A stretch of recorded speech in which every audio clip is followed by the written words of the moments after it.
Hey guys, welcome back to 428 Shibuya Scramble. This is DJ Gamer Girl signing off. So, last episode we didn't finish Osawa's story. We ended up at a keep out at a really pivotal moment because as Tanaka came into the kitchen, the beeper started going off. And I think it was the one that was working.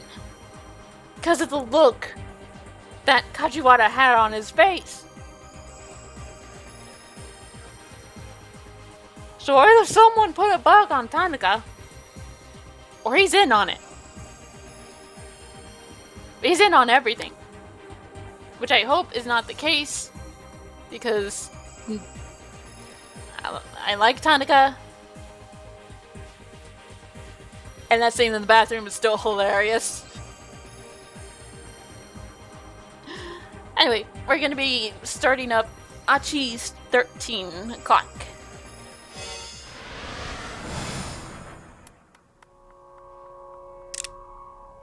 The man with the cane crooked his finger on the trigger. Achi stepped in front of Hitomi, shielding her with his body. If you want to shoot her, you'll have to shoot me too. Suddenly, the assassin's head jerked forward. He pitched face first into the pavement and lay still, revealing a foreign man standing behind him. Oh shit! In one hand, the stranger clutched a metal pipe. Hitomi? Achi asked. You know that guy? Hitomi's eyes went wide. That's the man from the scramble. The one who told me to go to the van. Wait, one of the kidnappers? Why would he help us? I'm not sure. The newcomer fixed his eyes on Achi. Hey man, Achi approached the stranger. I'm not sure what's going on here, but thanks for the assist. Whoa! The man took a sudden swing with the pipe. Achi barely managed to dodge out of the way. What the hell? Once again, Achi made sure Hitomi was safely behind him. Guess I gotta let my fist do the talking. Achi quickly adopted a fighting stance. Be careful, Hitomi warned, her voice trembling. Don't worry, it's just a pipe. Just a pipe? You get hit hard enough, that thing could do some serious damage. I'll just snatch it away from him and make him tell us where your sister is. Achi judged the distance between them carefully as he stared his opponent down. The metal pipe gave his thug considerable reach. One solid hit from that thing and Achi wouldn't stand a chance. He needed to end this in one punch. The crook sized him up for a few moments, then lunged forward to attack. Now! Achi sidestepped to avoid the incoming blow, then delivered a vicious left hook to his adversary's jaw. The man went down hard. Achi gazed at his fallen foe, flexing his knuckles. The thing about guys who bring weapons to fights is they always let themselves get too cocky.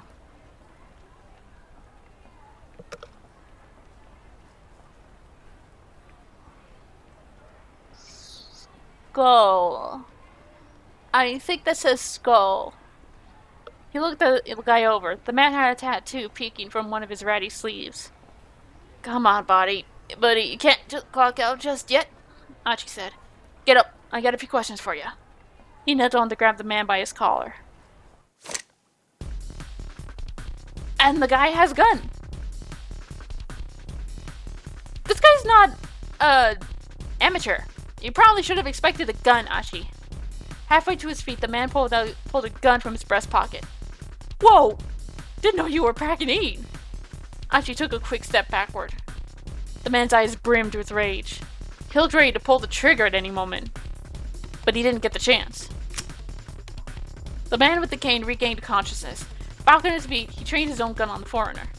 The foreigner quickly shifted his attention to the other gunman. Oh no, you don't! Achi darted forward and kicked the kidnapper in the hand as hard as he could. The gun went flying from his grasp. With a low snarl, the man took up the metal pipe again. Rather than go for Achi, however, he charged the man with the cane. What the... Achi watched in astonishment as the two men grappled. Now's your chance! Grabbing Hitomi by the hand, Achi broke into a run. That's been the majority of his story is just running away from someone. They ran for a long time, finally stopping to rest in a quiet municipal park. As they sat catching their breath, Achi sensed a new tension in Hitomi. She hadn't said a word since their latest escape. She has to die, Achi. It's for your own good. In his mind, Achi replayed what the man with the cane had said. So, Hitomi, Achi hesitated. About what happened back there. Yeah? She sounded like she'd been far gone in her own thoughts. You gotta believe me, I have no idea who that guy was. Never seen him before in my life. He must have been saying that stuff to confuse us, to trip us up. Yeah? Hitomi said again. Is that what's been bothering you? Huh? Is that what's been bothering you? Huh? Now it was Achi's turn to go monosyllabic. Well, Achi, you're kind of famous around Shibuya, right? I don't know about that. Way back when, he'd been the leader of SOS. Nowadays, he was just some guy who picked up trash. That was nothing to brag about. When someone's famous, it's not unusual for someone else to recognize them and know their name. So yeah, I was surprised back there, but no matter what that man may have said, I trust you. I mean, look how many times you've put yourself in danger to protect me. Hitomi sounded pretty resolute. Achi was glad that she believed him, but that raised another question. So then, how come you've been so quiet? I've just been thinking about things. Like what that man from the Scramble might be after. It was true that his actions didn't make a lot of sense. Yeah, he seemed more interested in taking out the man with the cane than going after you. Maybe there's bad blood between them. Maybe it was a case of a mistaken identity. No, I think they know each other. Maybe there's bad blood between them. Achi let out a little chuckle. If we're lucky, maybe they'll take each other out for us. He felt a rush of relief, reassured that Hitomi didn't doubt his motives. Regardless, though, we have to track down that blue van. The sound of a child's cry came from behind them. Oh, shit! Hana just took a faceplant! Turning to look, they saw the kidnapper rushing toward them. He knocked over a little girl who was in his way. No rest for the weary, Achi sighed. Yet again, he and Hitomi sprinted away. Do you think he took out the guy with the cane? Hitomi's words came between panting huffs. Maybe. Achi glanced back at their pursuer. Oh, he's got a friend. What? There was someone else with him. Now they're being chased down by two foreigners. I like this better when we were just running from one guy with a cane. A one-on-one fight, Achi was confident he could keep Hitomi safe. One-on-two, though, that was a different story. One guy might get a hold of her while he was facing up against the other. He had to make sure they lost these creeps no matter what. Are you serious?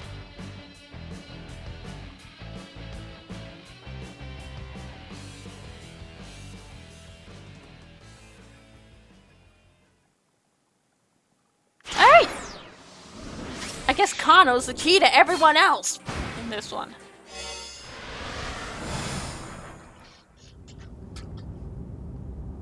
Following Kano's direction, Stanley drove toward the crime syndicate hangout. There was a good chance that this was where Maria was being held. Traffic was practically non-existent, and they made good time. They cruised down Suzaka.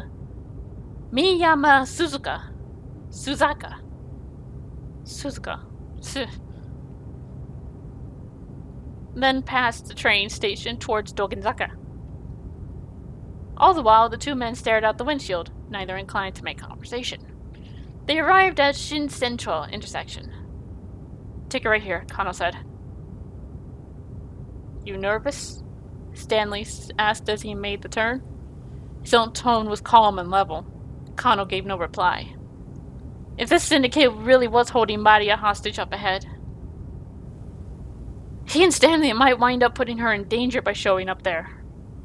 If it came down to it, Kano wondered, could he count on the men next to him taking the hostage's safety into account? He doubted it, but there was nothing he could do about that now.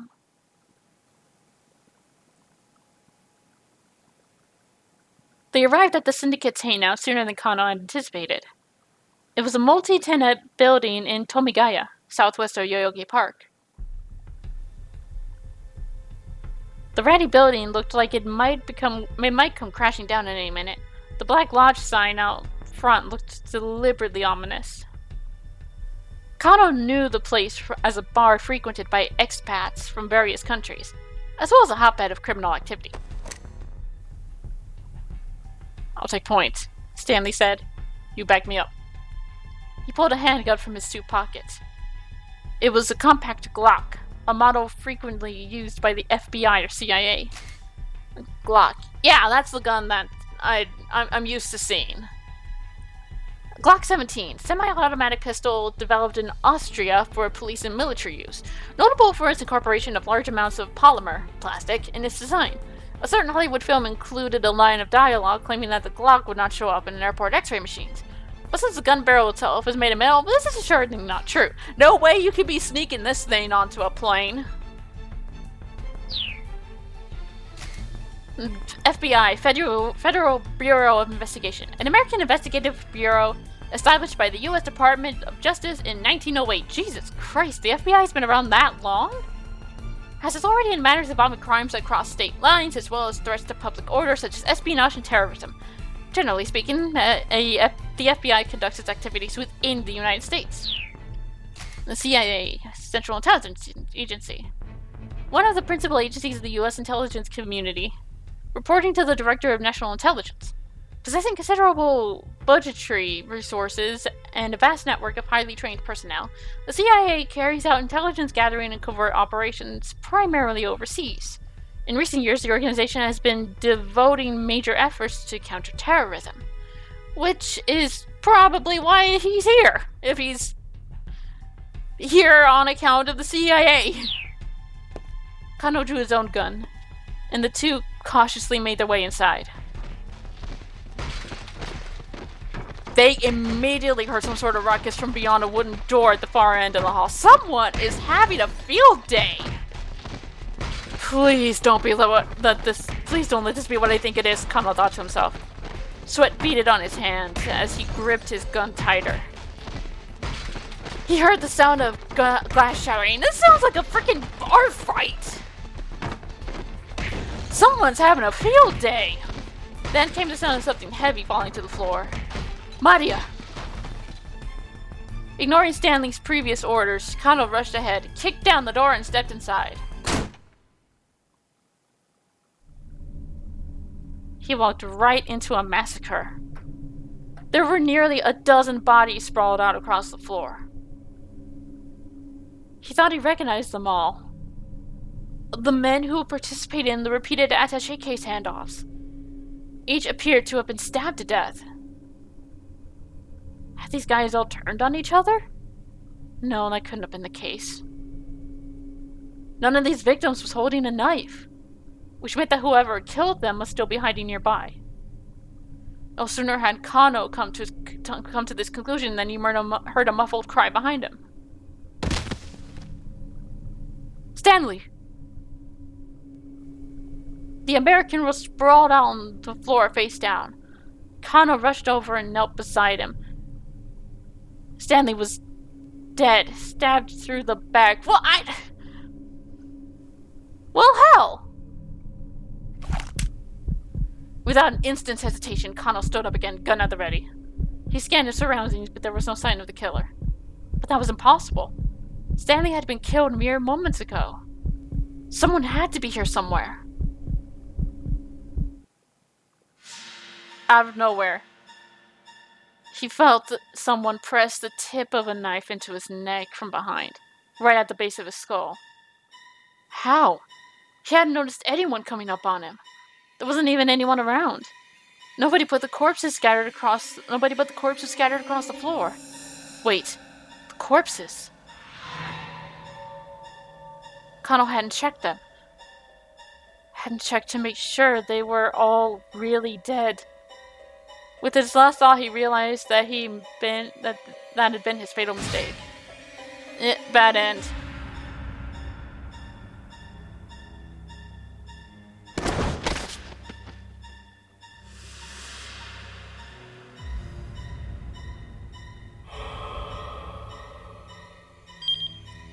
Alas, there's nothing to be done for poor Kano now. He wasn't prepared. Kano's alley might have not have run into a killer if they turned up a bit later. There's someone who can cause a traffic jam at 1310. We should keep these two from meeting such a grisly end. 1310?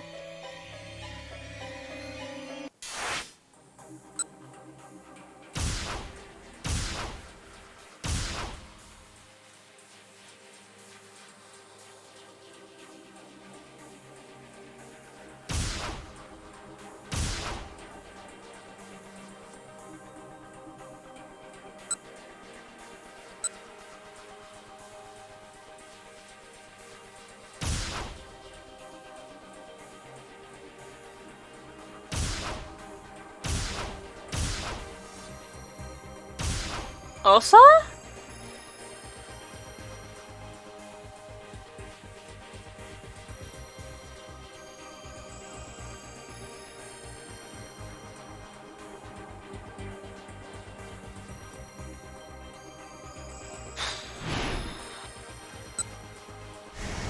Let's give it a shot.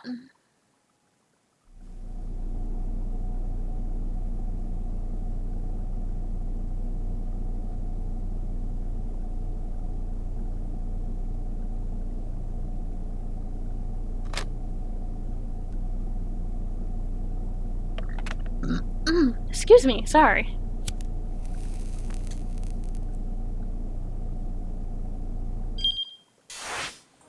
Nope, that was not it. Or...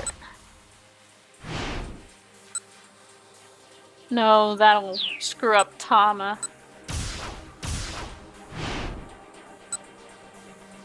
And the challenge thing?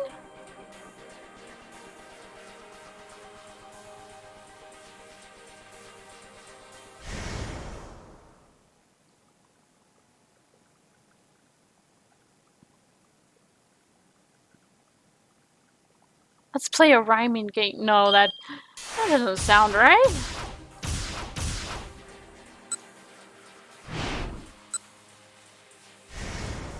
Oh, wait, we can continue Achi from here.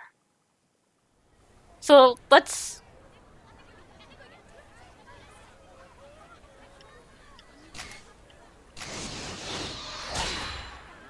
okay.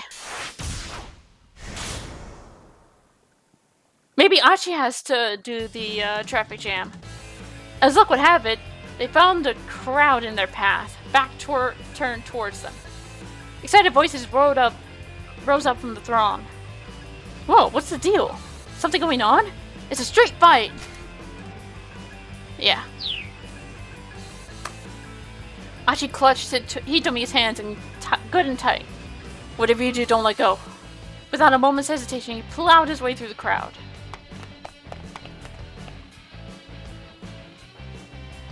Emerging on the far side of the gathering, Achi saw the main road ahead. Cars were zipping past in a steady stream. What do we do? There were too many cars for them to rush across the street without getting hit. But they couldn't exactly just sit there and wait for the light to change. And they certainly couldn't go back the way they came. Their pursuers were getting closer and closer. Hitomi! Achi shouted. We're going across. We're turning back. We're going across. This might start the traffic jam. What?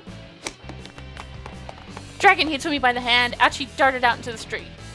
Moving purely by instinct, he wove his way through the gaps between the speeding cars. Yep, this would start. When they were halfway across, a car slammed its brakes to keep from hitting them, causing several cars behind it to crash into another one. The multi-vehicle pileup plunged the roadway into total chaos. Yep, this is a safe car now. Yep.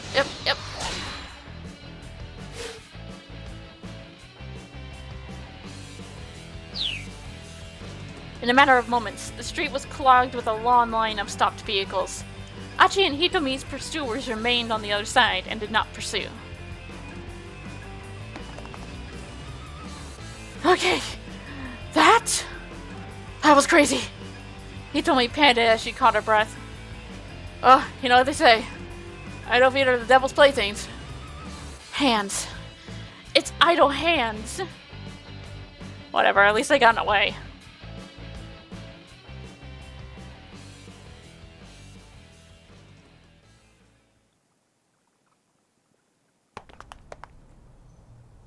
Come on, let's go. Achi led the way down several twisting side streets before slowing his pace.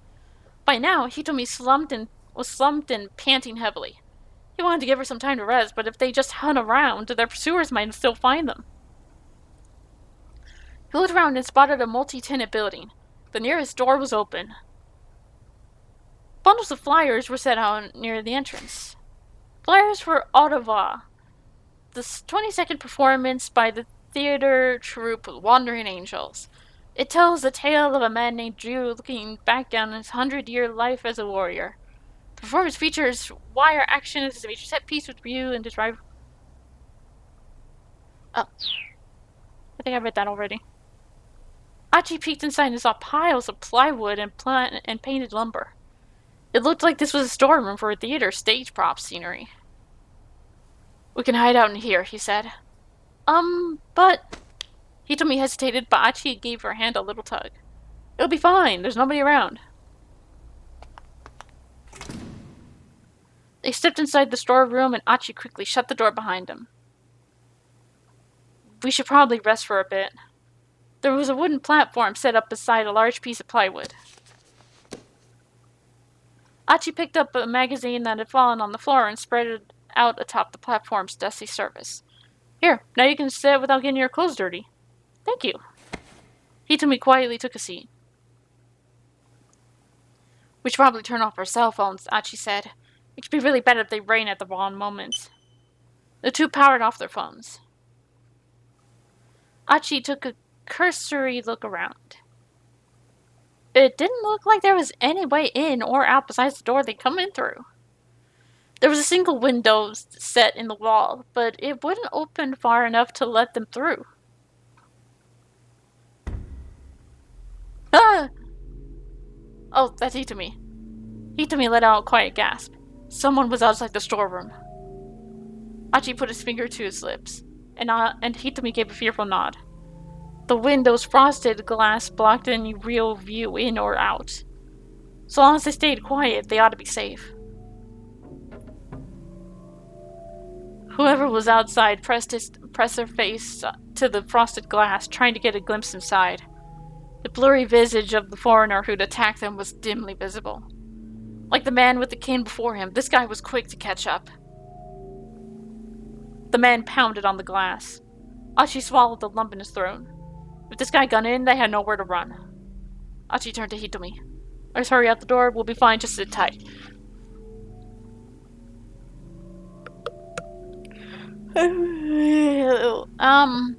If we run out, that could end badly. We'll be fine. Just sit tight. Hitomi clutched onto Achi's arm, hard. Can I help you with something? Said a casual voice from outside. They saw their pursuer react at once, pulling back from the window. That's just a storeroom, you know, the voice added. Achi heard footsteps scampering away.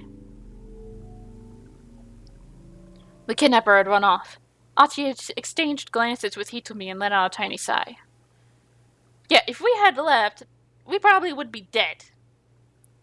There were more voices coming from outside now. What was up with that guy? I don't know.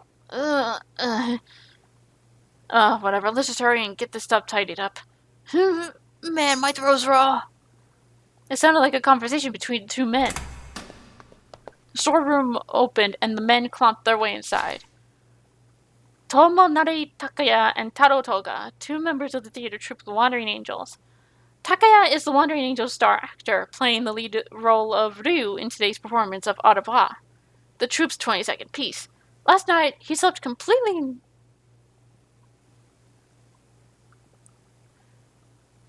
Was this really needed? Was this really a need to know?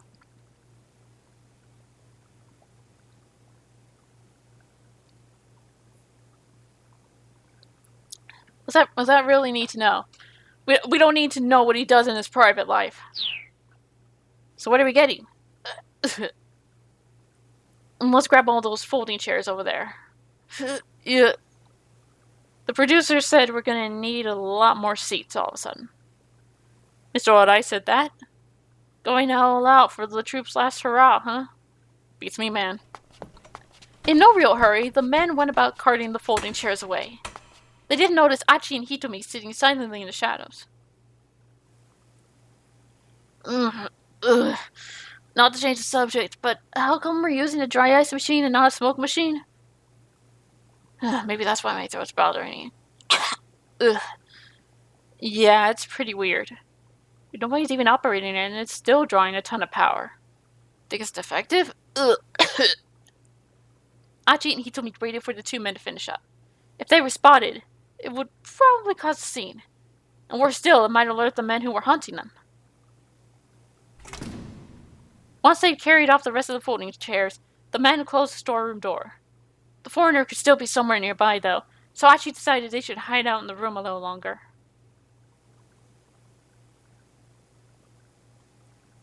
Gah, this blows. I want to get back out there and look for that blue van ASAP, but Achi trailed up as something occurred to him. Wait a second. Now that's weird. Hitomi looked at him inquiringly. The kidnappers already have the ransom money, yeah? Achi said. That's right. And then they told you that your sister was in some blue minivan. Isn't that kind of weird? What do you mean? Did you figure that your sister was in the minivan by herself? Well, yes.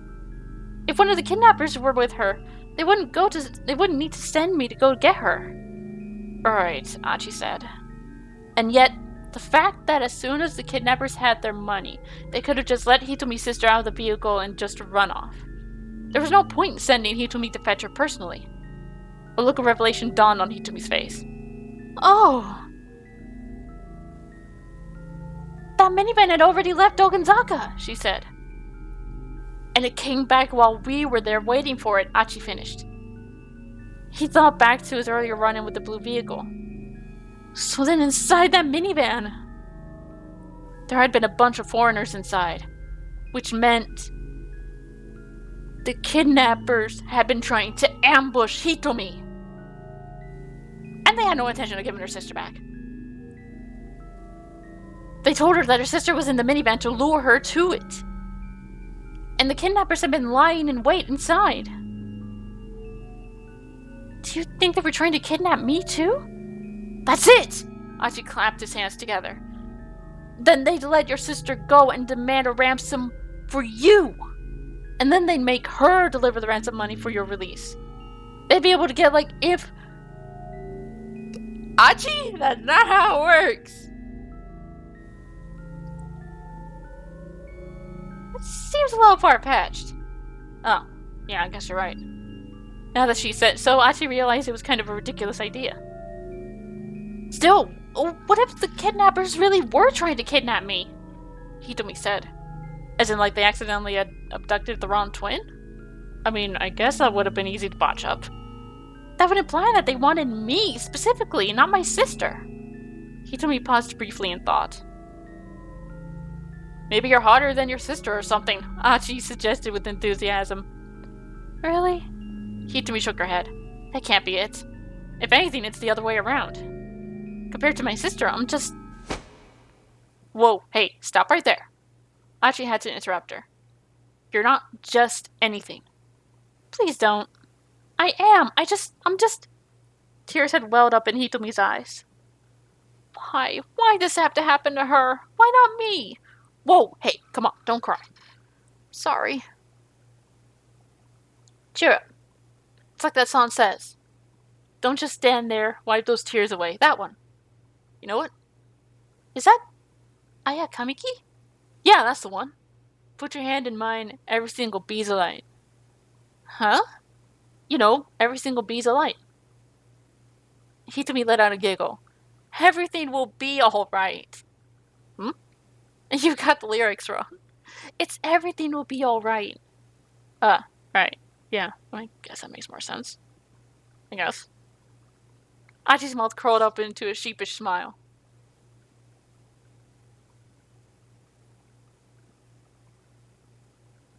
Alright, I think we've laid low long enough, Achi said at last. think we should be on our way? He was about to get to his feet when he heard voices outside the storeroom again. Yikes, that was pretty careless of us. Yeah, we definitely gotta watch it. The theater guys from earlier had returned, and they sounded a bit panicked.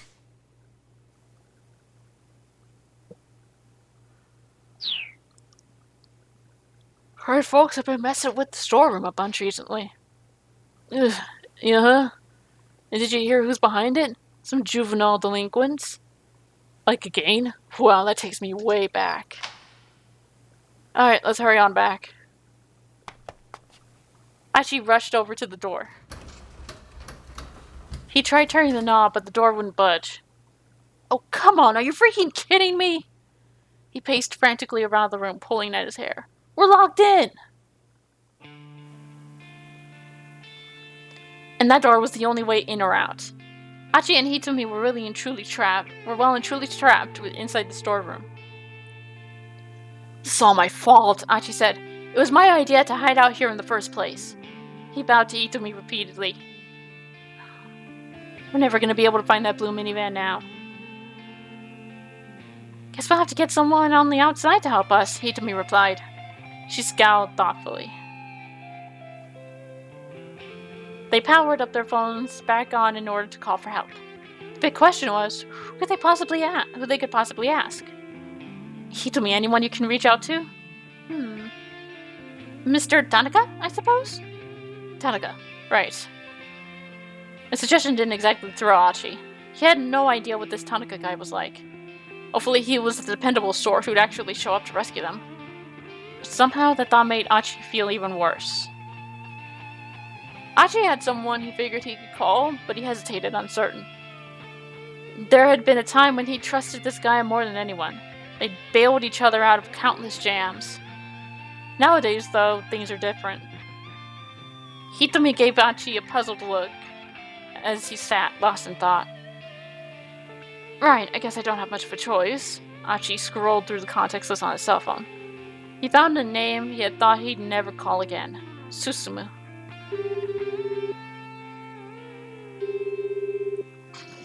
Not really a good idea. Yo. Achi? Is that you? Susumu's voice was low and guarded. Look, I've got a favor to ask you. I'm in a real bind here. Huh? Like, things are ridiculously bad. I thought, maybe you could help me out a little bit. You seriously thought I'd help you? Susumu's words were like ice. You messing with me or something, man? Now he sounded a touch angry as well. Painful memories flashed before Achi's eyes. Alright then, sorry to bug you, just forget it. But Susumu hung up before Achi was even finished talking. No dice, Achi said to Hitomi with a lopsided frown. She looked back at him, her expression a mirror of his own. Well, what should we do? What should we do? I guess we're back to Mr. Tanaka. Guess so. You want to go ahead then?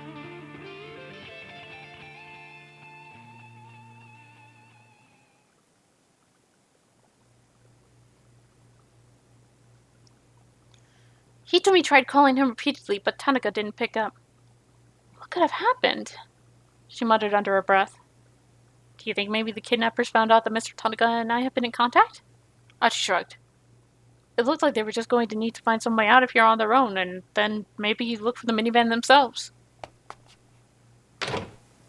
Achi strode over to the door and grabbed hold of the knob. That is not going to help things. He tried giving it a good sturdy pull. Look at Hitomi's face! It's like, really?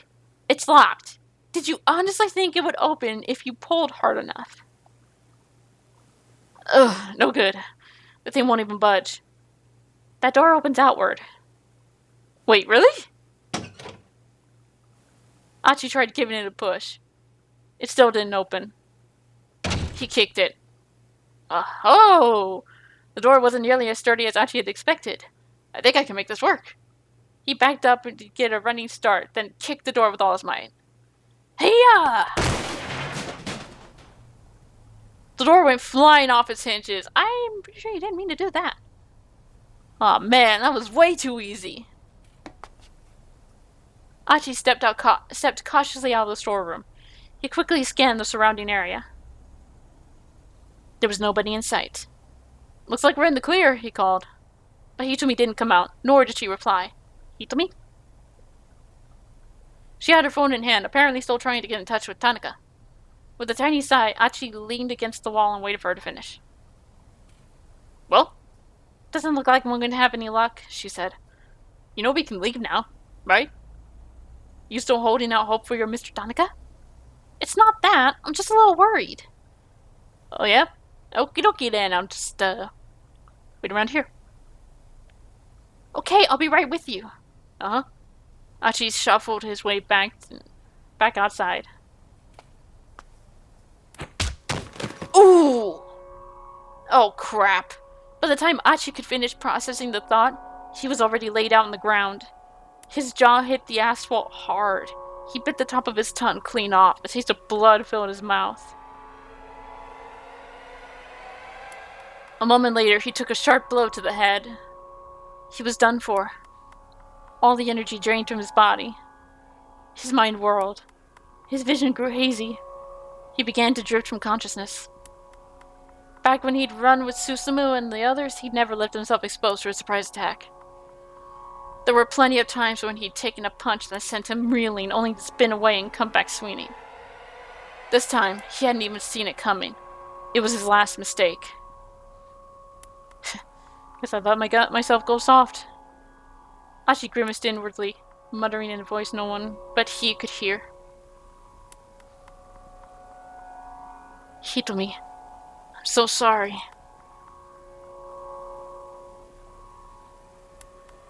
Yeah, bad end.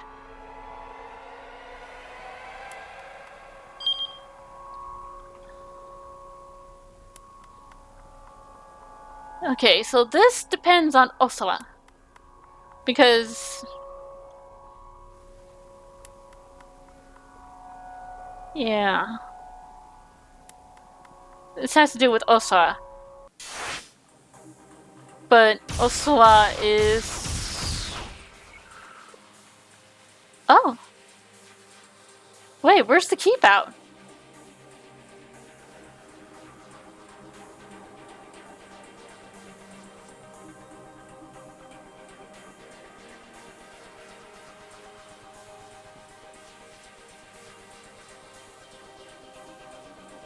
Hang on. Give me a second. Okay, so... this changed.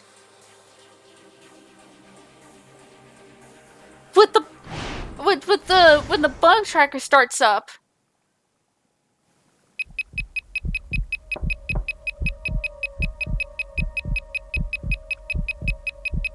This changed.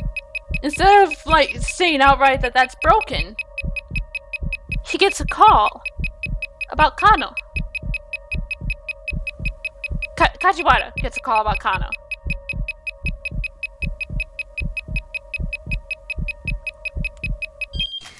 That's gonna get annoying. Alright, so we'll be starting from here in the next episode. Because this changed. Maybe a little bit. Till then, this is Gamer Girl, signing off.